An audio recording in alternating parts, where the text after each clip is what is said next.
Hola a todos, muchísimas gracias por estar ahorita en este momento y a esta hora aquí con nosotros en este panel en el que efectivamente vamos a conversar sobre el legado que nos ha dejado Delia Zapata y Rafael Escalona y su forma de narrar a Colombia a través de la música y a través de la danza, pero además de la historia y del estudio de lo que somos. Así que le doy la bienvenida a quienes van a estar conmigo. Bienvenidos. Yo quisiera que comenzáramos conversando un poco con Felipe, Mario y Astrid sobre esa manera en que comenzó a contarse Colombia a través de Delia y a través de Escalona. Veníamos de una forma bastante eurocentrista, diría yo, donde la formación de las artes giraba en torno a una educación que llegaba de fuera, la música se estudiaba con maestros de fuera, con obras de fuera, y ese era el referente. Entonces, y lo mismo ocurría con la danza. Y Delia Zapata dice, hombre, no, vamos a aprender danza a través de lo que somos, pero además lo vamos a hacer con un sustento académico. No es solamente porque qué bonito, esto es lo que nos representa y se pone a indagar sobre todo lo que somos, alrededor de cuál es nuestro proceso de mestizaje, de todas las culturas que nos unen, la cultura afro, los indígenas, los españoles, lo que somos y cómo se junta. Yo quisiera que aterrizáramos puntualmente en qué acciones de Delia y en qué acciones de Escalona se ve reflejado esto. Si quieres, comenzamos contigo, Astrid. Hola, buenas tardes para todos. Gracias por acompañarnos en este evento. Pues es muy interesante la pregunta porque Rafael Escalona precisamente lo que hace a través de su obra es unir los indígenas, los negros, la música que venía de Europa a través del acordeón y fueron dos personajes que lucharon contra lo que pasaba en ese momento precisamente por posicionar lo que era Colombia a través del arte. Tanto Delia a través de la danza como Rafael Escalona a través de la música. Escalona era una persona que venía de una familia prestante, de una familia que le exigía estudiar música clásica, estudiar derecho, estudiar medicina o alguna de estas carreras que en su momento eran las carreras que estaban bien vistas para las familias clasistas de la época. Rafael Escalona decide pelear contra todo esto. Se va de frente. En vez de ir a estudiar al colegio, se va a las fincas a cultivar. En vez de ir a estudiar derecho o de venir a estudiar derecho a Bogotá, se va con Alejo Durán, con Moralito, con todos estos personajes que eran los que trabajaban en sus fincas y eran los que interpretaban la música que él quería cantar, que él quería componer. Y precisamente la música de Escalona hablaba de esa profundidad de la cultura indígena, de la cultura palenque, de la cultura de la región Caribe. Y fueron dos personajes que lucharon mucho contra el clasismo de la época, precisamente para posicionar lo que es la narrativa costumbrista de nuestra región y de Colombia. Felipe. Bueno, primero que todo, muchas gracias por la invitación al Archivo General de la Nación. Un saludo muy especial al director Francisco. Me encanta pues estar acá, tanto contigo, Laura, volverte a ver después de esos cubrimientos que hemos tenido de lo que ha pasado este año. Mario, la edición de Gaceta que pues lideraste este año, un hito muy importante y pues conocerte, Astrid, pues también todo el legado del maestro Escalona. Feliz de que estemos celebrando este año los 100 años de ambos maestros. Delia Zapata Olivella tiene un trabajo muy importante para poder abordar esa pregunta, ¿quiénes somos como país? Y precisamente como lo estaba diciendo ahorita Street, lo que es importante entender es que para ese tiempo era un país más eurocentrista de lo que es hoy, que igual hoy lo sigue siendo, y un país que valoraba mucho más esa mirada hacia el norte, con las teorías políticas de Respice Polum, y pues continuemos mirando la estrella del norte, etcétera, etcétera. Y en ese sentido, pues empieza a ser muy necesario con un país que tiene una herencia colonial muy fuerte, un país que viene de una hegemonía conservadora también de 40 y pico de años, empezar a abordar una pregunta mucho más amplia de qué somos como nación. Y Delia Zapata Olivella, así como lo hizo el maestro Escalona, empiezan a acercarse a ese legado de las manifestaciones populares colombianas y empezar a mirar esas manifestaciones populares en su expresión, por así decirlo, más autóctona, sin tratar de plantear una tergiversación de alguna forma, sin estilizarla, sino que pues se vayan de una forma la más realista y la más cruda posible a los escenarios para que la gente pueda entender un poco qué es y entendiera un poco qué es esa Colombia con sus diferentes caras, esa cara indígena, esa cara negra, esa cara campesina, porque solamente se había valorado mucho en la cultura y sobre todo en la parte de la danza, de la música también, óperas, ballets, que son expresiones muy importantes, artísticas y culturales muy válidas, pero la pregunta en ese momento era, bueno, tenemos otras, la cumbia, el bullerengue, el mapalé negro, la gaita, también las del interior, en los llanos, toda una lista muy grande que compone un país multidiverso, bueno, multicultural y pluridiverso, como quedó luego consignado en la Constitución. Entonces, un poco, tanto Delia como lo que nos está comentando Astrid de Escalona, empiezan a ser precursores que de pronto no estuvieron en la constituyente como tal, pero aportaron a que posteriormente el país pudiese decir, reconozcámonos como un país multicultural, mestizo, donde la cultura indígena, la cultura negra, la cultura campesina tienen el mismo valor que la cultura europea. Mario, yo le voy a cambiar un poquito la pregunta y lo voy a poner un poquito en aprietos. Y es que los grandes narradores de la cultura, entre los que está usted, entre los que está usted, por supuesto, durante mucho tiempo, y ahí si no está usted adentro, narraron la cultura de ese ángulo europeo que estábamos señalando. Y, por ejemplo, las revistas de música solo hablaban de música clásica. Los festivales de música que tenían pantalla y que tenían agenda dentro de nuestras programaciones eran festivales de música clásica. Cuando hablábamos de danzas, hablábamos del ballet de Rusia que venía de no sé dónde, el ballet de bla, bla, bla. Lo más cercano que teníamos era Ana Pavlova y demás, pero nunca nos ocupamos de nosotros mismos. Después de estos productos de distintas investigaciones, ¿cuál cree usted, Mario, que es la tarea para toda la cultura? ¿Y cree usted que ya comenzamos a hacer lo que vamos por la mitad o que ya lo hacemos? Buenas tardes a todos. Muchas gracias por acompañar. En esta ruidosa tarde, esto es una feria dedicada al silencio. Ya se imaginarán ustedes lo bien que nos va a ir con el tema y eso. Laura, yo también te voy a cambiar la respuesta, pero no para evadir la pregunta, sino porque es necesario fijarnos en un hecho anterior.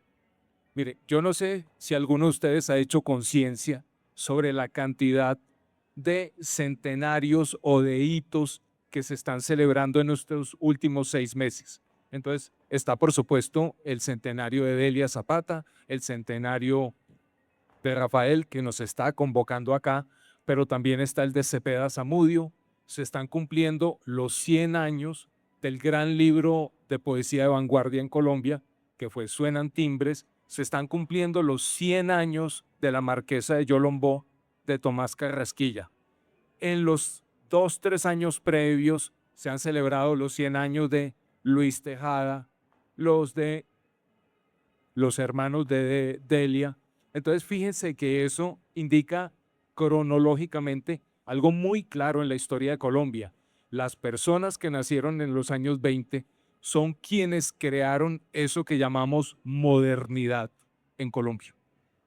Entonces, en lo que tú preguntabas, yo diría que esa modernidad tuvo ciertos acentos, por ejemplo, la pintura.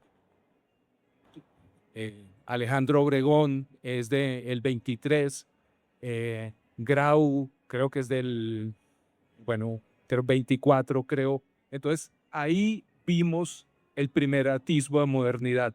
Entonces, lo que yo te diría es que se perdieron de vista algunas modernidades, porque el término modernidad no significa una sola cosa, son muchas vertientes. Entonces, en el trabajo que hizo Delia con su hermano, señalaron una vertiente que hoy en día probablemente es una de las que está resultando más fértiles para hacernos nuevas preguntas sobre la historia de Colombia. y en su caso tuvo que ver con tomarse muy en serio lo que hoy en día llamamos cultura popular, estudiarlo con una serie de nuevos instrumentos, y lo que resultó de eso hoy en día nos está interpelando de una manera muy poderosa. Entonces, tanto lo que hizo Delia en el mundo de las danzas folclóricas, porque aquí aparece esa palabra que seguramente vamos a hablar de ella, folclore. Ya quisiéramos saber exactamente qué quiere decir folclore, pero bueno, tanto Delia como Rafael en la composición musical introdujeron un elemento de modernidad muy poderoso que no se vio en su complejidad en su momento. Como te dije, en unas zonas se vio. Entonces lo que estamos en este momento discutiendo es cómo fue la modernidad del siglo XX en Colombia. Y las preguntas que nos hacemos sobre ellos están revaluando por completo ese legado que ellos fueron construyendo en esos años. Podemos abundar más ahora en adelante.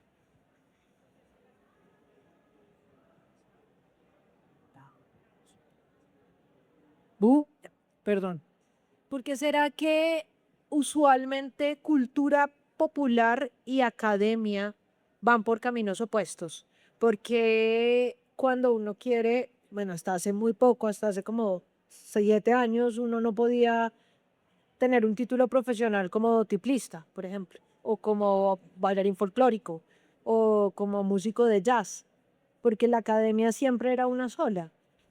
¿Por qué será que tenemos ese sesgo desde lo académico hacia la cultura popular?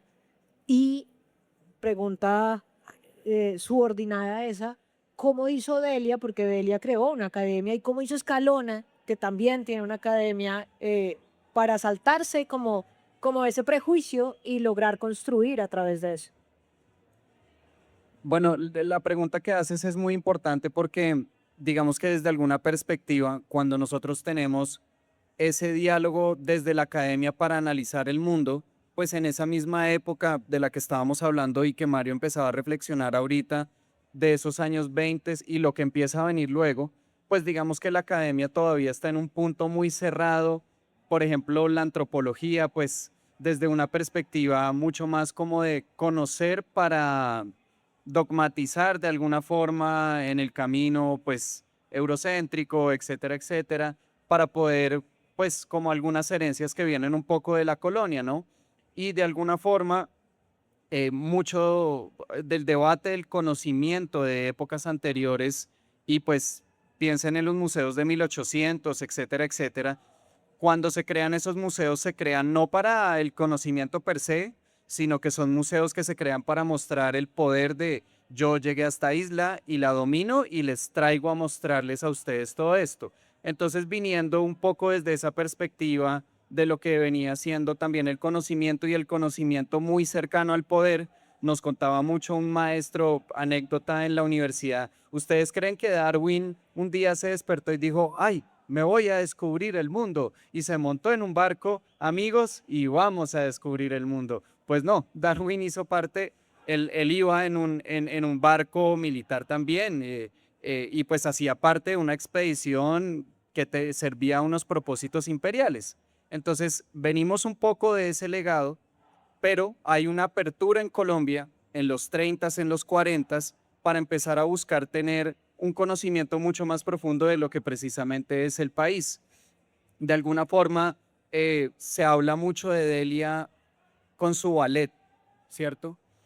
¿Por qué? Porque digamos siempre y desde ese momento y aún hoy, hoy por hoy, se lee lo que trabajaron ellos desde esa perspectiva. Por ejemplo, el ballet. El ballet tiene un lenguaje mucho más aceptado a nivel cultural. Uy, tú haces parte de un ballet, wow, eso está increíble. Pero cuando tú bailas y te relacionas con la música popular, bueno, de pronto eso no es tan refinado, ¿cierto? Y eso se debe en parte a que muchas de las teorías académicas que venían de los siglos pasados sostenían, y hay hoy quienes aún lo sostienen, que pues los indígenas no tenían historia, los negros no tenían historia.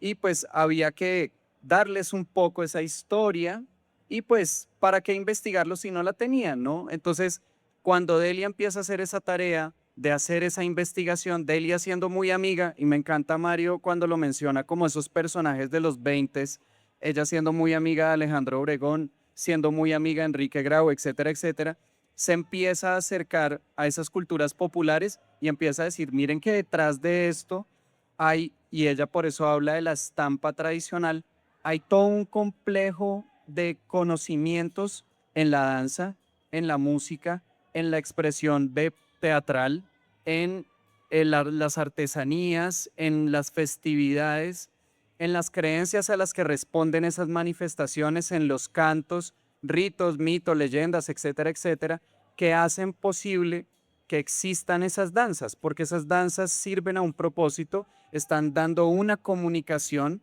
y pues precisamente tienen una profundidad que vale la pena poder analizar y poderle contar al país. El país, aunando con la pregunta que tú hacías ahorita, yo creo que todavía no ha entendido esa profundidad, estamos en mora de hacerlo, más sobre todo aún que hay muy de moda la espectacularización de la danza, mucha lentejuela, a veces poco contenido pensando en esa profundidad. Y pues en el caso de Escalona, las letras de Escalona son muy complejas. Cuando tú miras vallenatos de hoy en día que se enfocan en el amor, me dejaste, estoy triste, o volví contigo, estoy feliz, y esos son los únicos temas, pues ahí digamos, la tarea todavía le falta un poco por hacer y por eso este centenario tiene un peso importante para convocar, además que la temática de los dos maestros lo convoca, las manifestaciones populares y su complejidad. Yo quería anotar ahí que tú mencionas la complejidad del vallenato.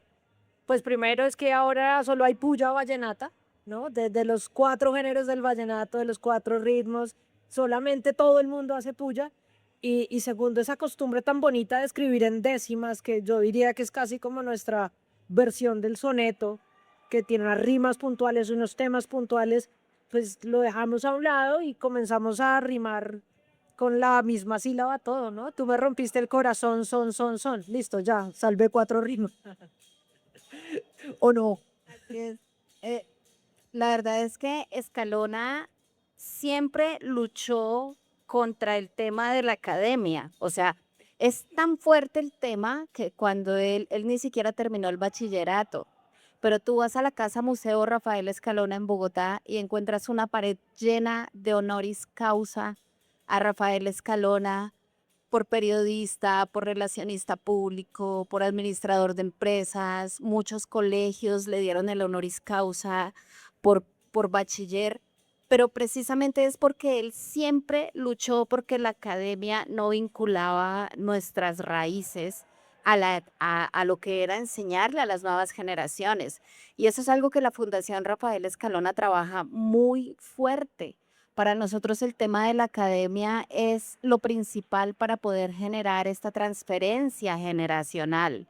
En estas nuevas generaciones y a través de la academia es que podemos llegar a estos chicos para que legados como el de Delia Zapata, como el de Rafael Escalona continúen vivos. Entonces también tenemos que aprender a leer lo que pasa actualmente con la música, con los territorios, con la educación. Por ejemplo, con el vallenato, yo también antes era muy crítica, digamos, todavía sostengo muchas críticas respecto a lo que es componer. Rafael Escalona tenía el tema de la narrativa costumbrista.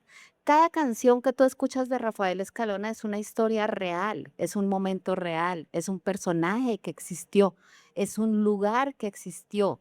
Y por eso él, siendo un personaje que en su época él era sobrino del arzobispo Celedón, su mamá fue la primera mujer que fue a estudiar a Europa, su papá era general de la Guerra de los Mil Días. Entonces era un personaje que, como les decía al principio, se esperaba que la academia de Rafael Escalona fuera a ser músico, fuera a ser abogado, fuera lo que la academia, digamos que ha adaptado excluyendo durante mucho tiempo lo que realmente nos identificaba a nosotros como territorio.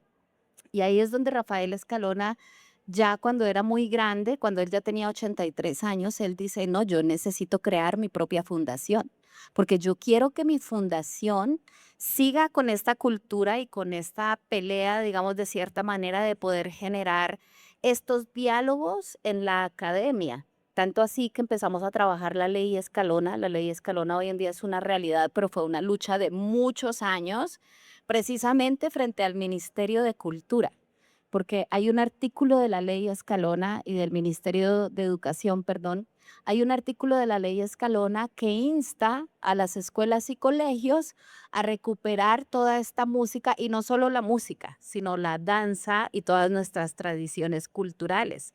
Esa ley salió en el 2015 y a la fundación le tocó darse una pelea muy dura frente al Ministerio de Cultura y al Ministerio de Educación para que pudiéramos generar este artículo donde de cierta manera pudiéramos incentivar a las escuelas y colegios para enseñar lo que es nuestra música raizal.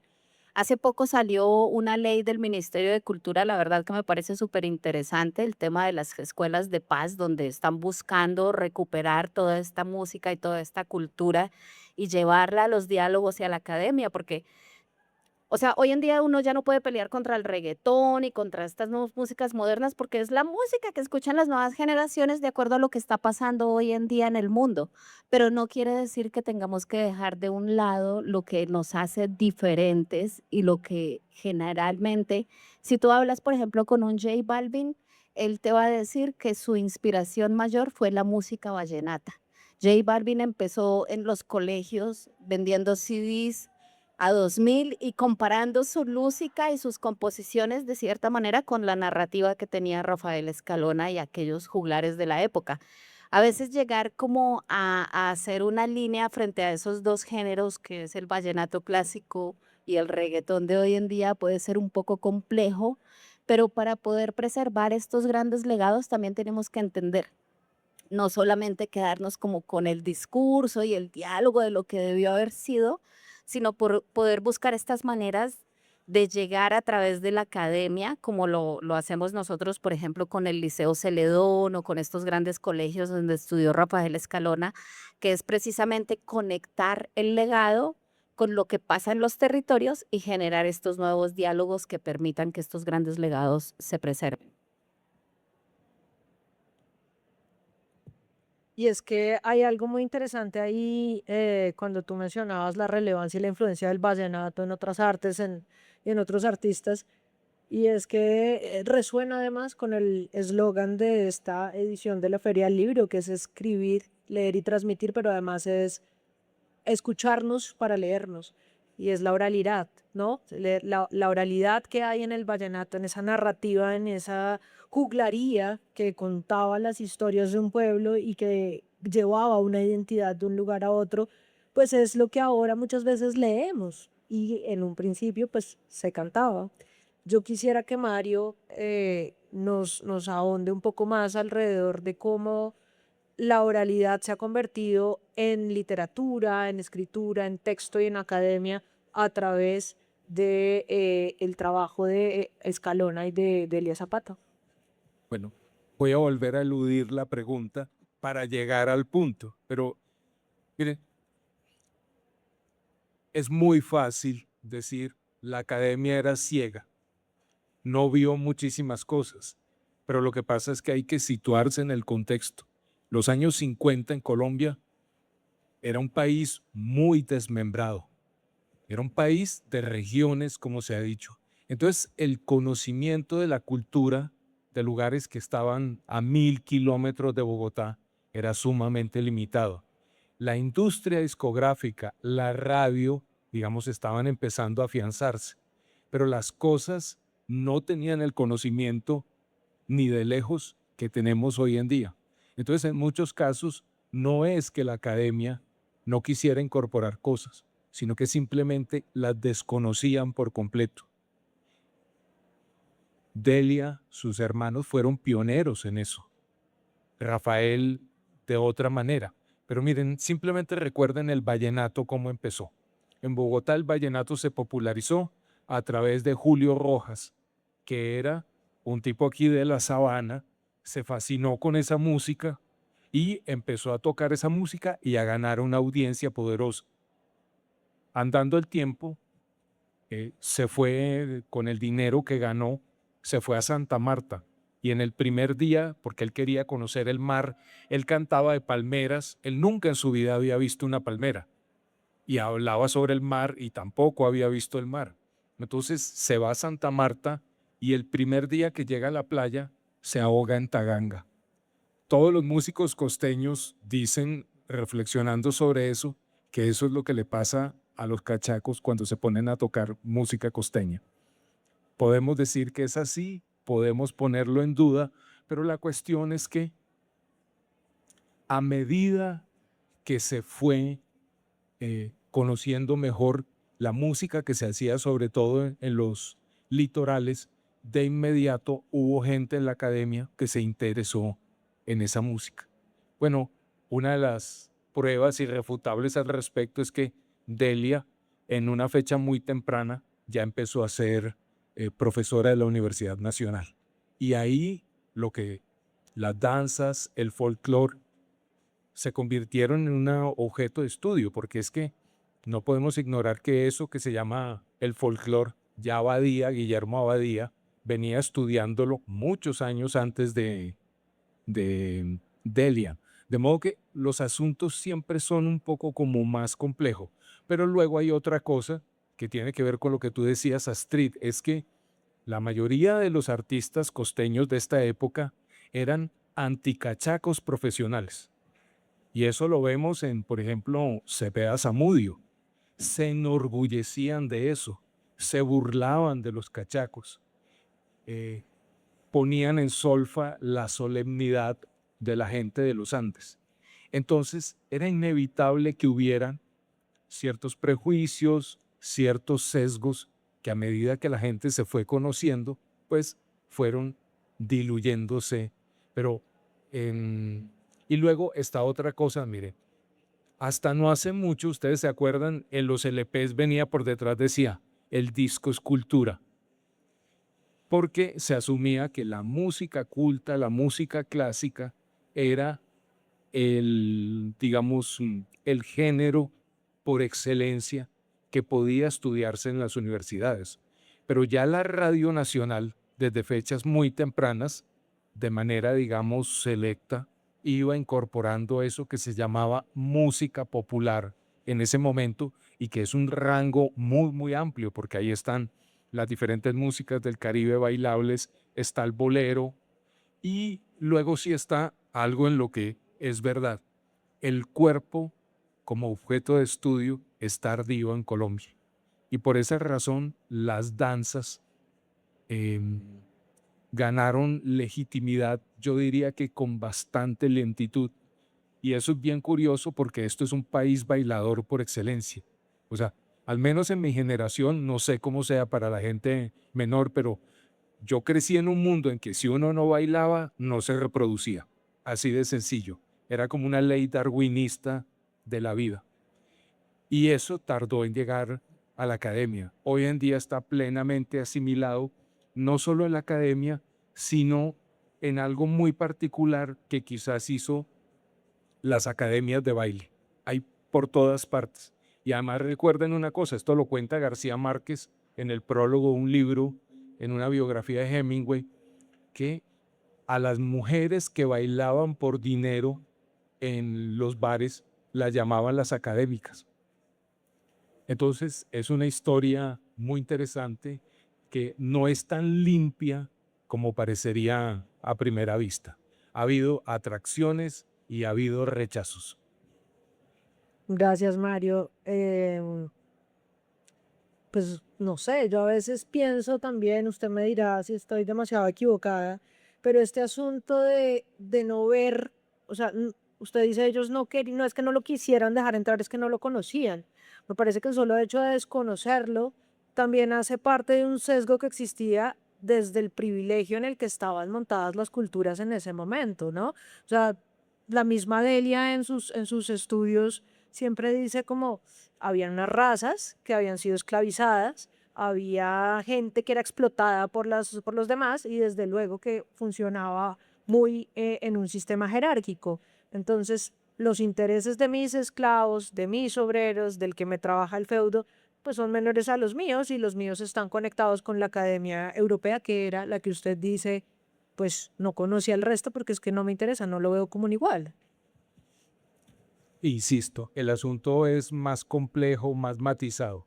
El ejemplo, Delia, por primera vez, se nos dice todo el tiempo, Delia fue la primera mujer negra que actuó en el Teatro Colón. Eso no es cierto. En el Teatro Colón, desde finales del siglo XIX, se presentaron artistas negros, el que llamaban el Paganini negro, Claudio de Salas Brindisi. Bueno, era un virtuoso negro del violín que tuvo una carrera fulgurante en Europa. Se presentó, Rafael Pombo escribió maravillado sobre ese músico negro. Evidentemente esto no era la norma, no era lo que habitualmente parecía. Luego, en los años 30, estuvo la orquesta Nacaona. Buena parte, la mitad por lo menos, eran mujeres negras, una orquesta de música bailable. Y si vamos, pues el trío Matamoros, que se presentó con éxito inmenso. Eran, insisto, episodios aislados. Es cierto lo que tú estás diciendo, pero hay, digamos, ¿cómo lo llamaríamos? Casos particulares que fueron difundiendo un nuevo gusto, enseñando a bailar unas músicas, y la prueba es que en Colombia dominaba la música nacional en los años 40, era el bambuco. Aparecen las músicas del Caribe y eso arrasa completamente al punto de que hoy en día el bambuco está en el punto en que a mitad de siglo estaban las músicas del Caribe, que se consideraban que era una cosa como marginal, que no tenía mucha importancia. Y hoy en día los pobres bambuqueros, bueno, tú lo sabes muchísimo mejor que yo. Entonces, y luego están cosas que no sé cómo las interpretaríamos. Les mencioné que Delia se presenta en 1954 en el Teatro Colón. Bueno, la razón para que pasara por eso es que el poeta Fernando Arbeláez, señor muy blanco de Manizales, estaba perdidamente chiflado por Delia, que era una mujer bellísima. Y entonces lo nombra director del Teatro Colón y ¿qué hace? Dice, Delia, vente a presentar acá. Él se le mezclaba el amor y la admiración por ella como bailarina, por su trabajo artístico. Entonces, ¿cómo leemos eso, Laura? Pues voy a evadir tu pregunta para responder tu pregunta. Mira que tú mencionabas, le decían el Paganini negro. A mí eso en este momento, claro, tenemos muchas más herramientas alrededor de una construcción social más equitativa y más igualitaria, pero pues el Paganini negro podría ser un cumplido en ese momento, pero mira dónde está poniendo al intérprete, por debajo incluso de los cantantes porque es negro. Entonces es negro, pero mire que es bueno, está casi tan bueno como Paganini, entonces para elogiarlo le vamos a decir el Paganini negro. Y cada que uno comienza de es bueno, pero ya va mal. Y con lo de Delia, pues lo que pasa es que la historia nos ha demostrado que Delia Zapata es un monstruo artístico y cultural que marcó lo que somos como colombianos, pero que la razón por la que hubiera llegado es porque el director del teatro estaba enamorado de ella, pues a mí me parece totalmente grosero con su talento, ¿no? Es como... Pero eso no lo estoy diciendo yo no estoy diciendo eso. Lo que te dije claramente es cómo leemos esa Pero pues yo te digo esa cómo escena, lo pero leo yo te yo. digo otra más. Es que esto tiene que ver, mire, en 1951, y eso fue definitivo para Delia, se presentó Katherine Dunham. Katherine Dunham es la gran figura de la danza afroamericana en el siglo XX. Una mujer absolutamente extraordinaria, en primer lugar, porque era antropóloga de profesión, se había graduado en la Universidad de Chicago. La jovencita Delia conoce a esta mujer y el ejemplo de Katherine Dunham en muchos sentidos define su destino y la hace dedicarse a la danza, porque es que no se les olvide, Delia estudiaba Bellas Artes y se dedicaba a la escultura. Ahí fue que empezó ella, ya no empezó como ella bailaba maravillosamente, pero esto era una cosa que hacía en las fiestas y en otros lugares así, pero no había pensado en esa carrera profesional. Por Catherine Dunham se dedica a eso. Mira, y tú revisas la prensa y es sencillamente arrasador lo que produjo cuando la gente vio acá los espectáculos de Catherine Dunham. Eso fue como ve comentaristas muy, muy conservadores, totalmente entusiasmados con eso que habían visto en el escenario. Entonces, claro, en lo de Fernando Arbeláez está esto, está el gusto personal que se tenía. De ninguna manera quiero decir que él simplemente porque estaba enamorado de ella, era un gusto que se estaba construyendo en ese momento. Y entonces pesaron diversos factores en el hecho de que Delia se pudiera presentar en el Yo creo Teatro que ella lo Colón. enamoró con la danza. Y fue tan importante que además creó como Mario, una ruptura. Mario, tú me preguntaste cómo lo lees tú y yo te estaba respondiendo, iba por la mitad, y es que, pues gracias a la historia comprobamos que Delia no habría necesitado de eso en ningún momento, pero que a mí me parece que el solo hecho de que eso haga parte de las anécdotas que se encuentran sobre la primera presentación de Delia, pues no hace justicia, y no sé si hubiera sido un hombre, pues creo que eso jamás habría pasado, entonces me parece que si hay un sesgo ahí que en el caso de Delia, digamos que se va de porque ella sola es una bomba, pero no me parece que sea la forma más correcta, aunque creo que de esta pregunta podrá responder mejor el director del Palenque de Delia. ¿Qué opinamos de esa anécdota y de esa primera presentación de Delia? Bueno, digamos que ahorita como tú lo estabas diciendo, me gusta mucho como Mario introdujo uno de los elementos del debate y es la primera mujer negra que se presentó en el Colón. Y eso se está volviendo una carta de presentación un poco compleja. Lo hemos hablado con el nieto, con la hija de Delia, Edelmira Maza Zapata, que fue la directora nuestra del grupo hasta 2024. Lo hemos hablado con varias personas, exalumnos, colegas de Delia, tratando de pensar, bueno, no reduzcamos a Delia a ese hecho, a esa etiqueta, y quizás hagámosle un poquito más de justicia. Por un lado, hablemos de la primera mujer que llevó a un conjunto de manifestaciones populares a ese escenario, que de pronto puede ser algo que nos puede hacer entender, no fue la primera mujer negra que se presentó haciendo ¿qué? Llevó a un conjunto, y eso también le da un halo distinto porque la configura ella como la directora de un grupo que hizo esa gestión cultural. A lo largo de ese año, además, bueno, también Teatro Colón, y se reduce como si fuera el Teatro Colón el único escenario en el que ella logró abrirse puertas ese año.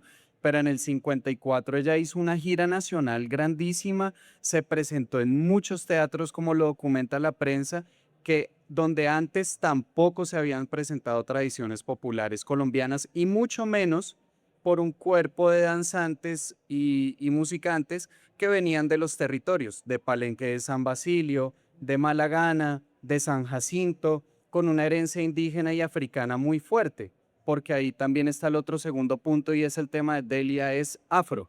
Delia es afro, sí, pero ella también tiene una herencia zenú muy grande, una herencia indígena que a ella resaltaba con mucho orgullo, y por eso me gustó mucho cuando Astrid empezó a hablar de Rafael, porque el maestro Escalona también hablaba mucho de ese mestizaje y Delia también lo ponía de presente en sus obras. Entonces creo que, digamos que esta pregunta y lo que estamos conversando ahora me da pie para poder hablar de cómo referirnos a ella de una forma mucho más compleja que nos permita abordar esa historia, pensando ahorita en algunas cosas que Laura nos ponía sobre la mesa y muy buenas esas preguntas, querida Laura, el tema de la academia y Delia. Delia le pasa un poco lo mismo de alguna forma que Rafael Escalona, aunque bueno, ella hace una lucha con su abuelo, con su padre, el viejo Zapata, para lograr ser una de las primeras mujeres en estudiar bachillerato en Cartagena. Antes no había opción, era secretaria o enfermera y punto. Y ella logró en esa lucha con el abuelo que el Ministerio de Educación Nacional hiciera una reforma para poder ella estudiar ese bachillerato. y fue una de las primeras generaciones de mujeres de la Nacional, no la primera, sino pues ya venía pasando, venía aconteciendo. Ella se suma a esa historia, pero posteriormente ella sale de la universidad y, por así decirlo, ella no hace ninguna especialización, doctorado, maestría, sino que su especialización es en los territorios. Y precisamente esa historia con Catherine Dunham es muy importante porque ella luego viaja a Estados Unidos en los 60 con una beca de la OEA y hace todo un estudio por distintas escuelas en Estados Unidos para poder mirar cómo transmitir ese conocimiento a las nuevas generaciones.